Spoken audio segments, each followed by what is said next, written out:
Hello everyone, आप सभी का स्टडी विद सक्सेस में स्वागत है।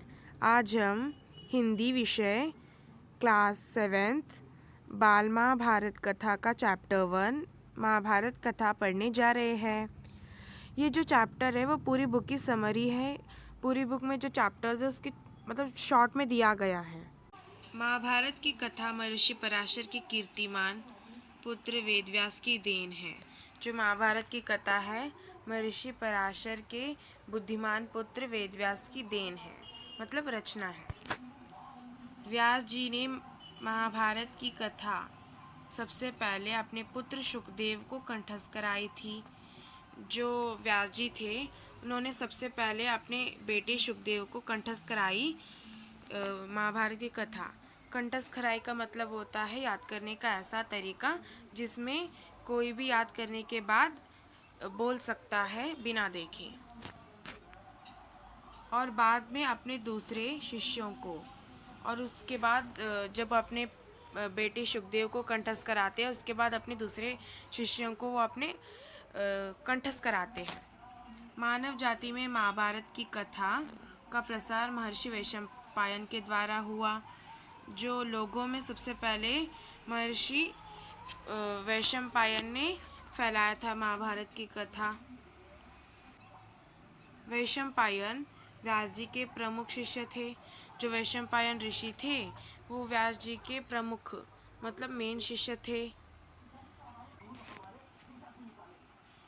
ऐसा माना जाता है कि महाराजा परीक्षित के पुत्र जन्मेजय ने एक बड़ा यज्ञ किया। मतलब ऐसा माना जाता है कि जो महाराजा परीक्षित थे उनके पुत्र जन्मेजय ने एक बहुत बड़ा यज्ञ किया और उसमें इस यज्ञ में सुप्रसिद्ध पौराणिक सूत जी भी मौजूद थे। सूत जी ने समस्त ऋषियों की एक सभा बुलाई। महर्षि शौनक इस सभा के अध्यक्ष हुए। मतलब जो सूत जी थे उन्होंने ऋषियों की एक बैठक बुलाई, एक सभा बुलाई। इस सभा में महर्षि शौनक अध्यक्ष हुए थे।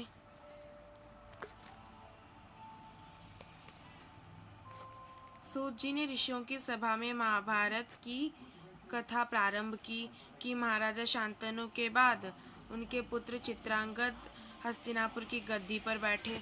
और सूत जी ने मतलब महाभारत की कथा स्टार्ट की और वे सुनाने लगे कि महाराजा शांतनु हस्तिनापुर के राजा थे और उनके डेथ मतलब उनके बाद उनके पुत्र चित्रांगद हस्तिनापुर के गद्दी पर बैठे राजा बने। वे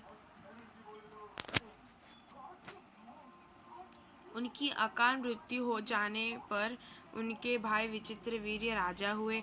मतलब जो चित्रांगद था उसकी अकाल मृत्यु होने के बाद उसका छोटा भाई विचित्रवीर्य राजा बना। उनके दो पुत्र हुए, धृतराष्ट्र और पांडु। जो विचित्रवीर्य राजा थे उनके दो पुत्र थे, एक धृतराष्ट्र और एक पांडु। बड़े बेटे धृतराष्ट्र जन्म से अंधे थे, इसलिए उस समय की नीति के अनुसार पांडु को गद्दी पर बिठाया गया। मतलब जो बड़े बेटे धृतराष्ट्र थे वे जन्म से अंधे थे, उनकी आंखें नहीं थी, वे देख नहीं सकते थे। इसलिए जैसे कि पहले ज़माना था कि जो बड़ा बेटा था वही राजा बनता था, लेकिन बड़ा बेटा धृतराष्ट्र अंधा होने के कारण छोटे बेटा पांडु को गद्दी पर बिठाया गया। पांडु ने कई वर्षों तक राज्य किया। मतलब राज्य में उसने कई वर्षों तक राज्य किया हस्तिनापुर पर। उनकी दो रानियां थी। जो पांडु था उसकी दो रानियां थी, कुंती और माद्री। कुछ समय राज्य करने के बाद पांडु अपने किसी अपराध के प्रायश्चित के लिए तपस्या करने जंगल गए। मतलब जो पांडु थे वो किसी अपने गलती के कारण उसके प्रायश्चित के लिए अपनी पत्नियों के साथ जंगल गए तपस्या करने। उनकी दोनों रानियां भी उन्हीं के साथ गए थे।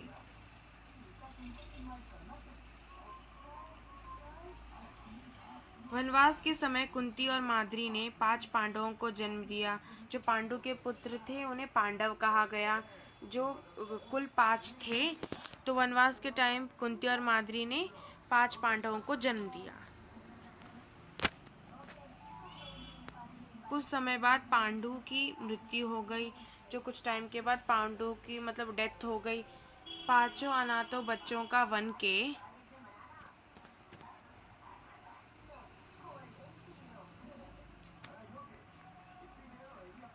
ऋषि मुनियों ने पालन पोषण किया और पढ़ाया लिखा या मतलब जो पांचों अनाथ बच्चे थे, पांडव थे, उन्हें ऋषि मुनियों ने पालन पोषण किया, उनका पालन पोषण किया और उन्हें पढ़ाया एवं लिखाया भी।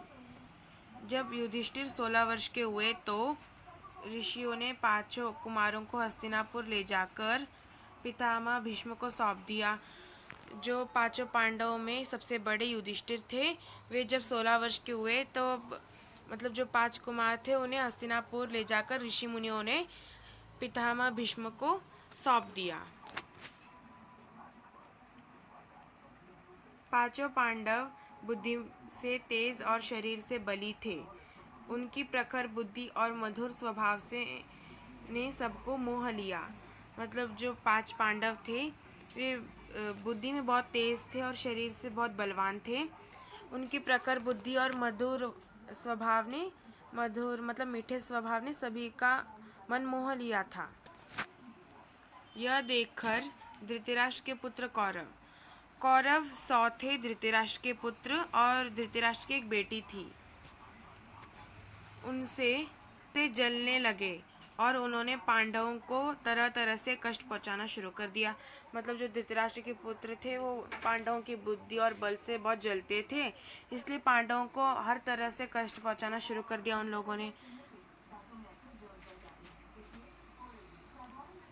दिन पर दिन कौरवों और पांडवों के बीच वैरभाव बढ़ता गया। जैसे जैसे दिन बीतते गए वैसे वैसे कौरव और पांडवों के बीच मतभेद और वैरभाव बढ़ने लगा। अंत में पितामह भीष्म ने दोनों को किसी तरह समझाया और उनके बीच संधि कराई। संधि कराई का मतलब होता है मित्रता करवाना। और कुछ समय के बाद पितामह भीष्म ने पांडवों और कौरवों के बीच मित्रता करवा दी। भीष्म के आदेश अनुसार कुरु राज्य के 2 हिस्से किए गए और भीष्म पितामह ने ऑर्डर दिया कि कुरु राज्य था उसको 2 भागों में डिवाइड किया जाए। कौरव हस्तिनापुर में ही राज करते रहे और पांडव को एक अलग राज्य दे दिया गया। और जैसे कि भीष्म पितामह ने ऑर्डर दिया था कि कुरु राज्य को 2 पार्ट्स में डिवाइड करना है और वो 2 पार्ट्स थे हस्तिनापुर और इंद्रप्रस्थ। कौरवों को हस्तिनापुर दे दिया गया और पांडवों को अलग राज्य दे दिया गया, जो आगे चलकर इंद्रप्रस्थ के नाम से मशहूर हुआ। इस प्रकार कुछ दिन शांति रही और पांडवों को इंद्रप्रस्थ दे दिया गया और कुछ दिनों के बाद शांति रही। कुछ दिनों तक रही शांति उन पांडवों और कौरवों में। उन दिनों राजा लोगों में चौसर खेलने का आम रिवाज था। मतलब उस टाइम पर जो राजा थे वे एक दूसरे के साथ चौसर खेलते थे। एक गेम है चौसर। राज्य तक की बाजी लगा दी जाती थी। मतलब जो राजा थे इस चौसर के खेल में अपने जो राज्य था उसको भी बाजी पर लगा देते थे। इस रिवाज के मुताबिक एक बार पांडवों और कौरवों ने चौपड़ खेला। इस रिवाज के मतलब मुताबिक पांडवों और कौरवों ने भी चौपड़ मतलब चौसर खेला। कौरवों की तरफ से कुटिल शकुनी खेला। कुटिल मतलब होता है बुरा। शकुनी जो कौरवों का मामा था और कौरवों की तरफ से शकुनी खेला। उसने युधिष्ठिर को हरा दिया। इसके फलस्वरूप पांडवों का राज्य छिन गया और उनको 13 वर्ष का वनवास भोगना पड़ा। और जो कुटिल शकुनी मामा थे उन्होंने युधिष्ठिर को हरा दिया और उनसे राज्य छिन गया और फिर उनको 13 वर्ष का वनवास भी भोगना पड़ा। इसमें एक शर्त यह भी थी कि 12 वर्ष के वनवास के बाद 1 वर्ष अज्ञातवास। मतलब अज्ञातवास का मतलब होता है ऐसे रहना कि जैसे कोई पहचान ना पाए उन्हें। तो जैसे कि शर्त उनकी यह भी थी कि उन्हें 12 वर्ष का वनवास भोगना पड़ेगा और 1 वर्ष का अज्ञातवास। अज्ञातवास में होता था कि उन्हें छिपकर रहना पड़ता था, जैसे कि उन्हें कोई पहचान ना पाए। अगर उनको किसी ने पहचान लिया तो उन्हें फिर से 12 वर्ष का वनवास और 1 वर्ष का अज्ञातवास दिया जाता था। उसके बाद उनका राज्य उन्हें लौटा दिया जाएगा। मतलब उनका 13 वर्ष का जो वनवास और अज्ञातवास हो गया, तब उन्हें उनका राज्य इंद्रप्रस्थ लौटा दिया जाएगा। द्रौपदी के साथ पांचों पांडव 12 वर्ष वनवास और 1 वर्ष अज्ञातवास में बिताकर वापस लौटे। जो द्रौपदी थी वो पांचों पांडवों की एकलौती पत्नी थी। द्रौपदी के साथ पांचों पांडवों ने 12 वर्ष पर लालची दुर्योधन ने लिया हुआ राज्य वापस करने से इनकार कर दिया। लालची का मतलब होता है लोभी। लोभी दुर्योधन ने जो उनका राज्य वापस देने से मना कर दिया। अतः पांडवों को अपने राज्य के लिए लड़ना पड़ा। मतलब जो पांडव थे उन्हें अपने राज्य वापस लेने के लिए लड़ना पड़ा। उनसे मतलब कौरवों से उन्होंने युद्ध किया। इसी युद्ध को आगे चलकर महाभारत के नाम से जाना गया। युद्ध में सारे कौरव मारे गए। तब पांडव उस विशाल साम्राज्य के स्वामी हुए। इसके बाद 36 वर्ष तक पांडवों ने राज्य किया।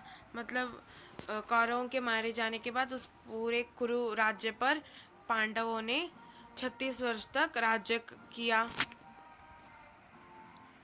और फिर अपने पोते परीक्षित को राज्य देकर द्रौपदी के साथ तपस्या करने हिमालय चले गए। और 36 वर्ष तक राज करने के बाद अपने जो पोता था परीक्षित, उसको राज्य सौंपकर वे द्रौपदी के साथ तपस्या करने हिमालय चले गए। संक्षेप में यही महाभारत की कथा है। चैप्टर पूरा कंप्लीट हो चुका है। अगर आपको वीडियो अच्छा लगा तो प्लीज़ लाइक कीजिए। अगर आपको कोई डाउट है तो कमेंट कीजिए और प्लीज़ मेरे चैनल को सब्सक्राइब कीजिए और वीडियो को ज़्यादा से ज़्यादा शेयर कीजिए। धन्यवाद।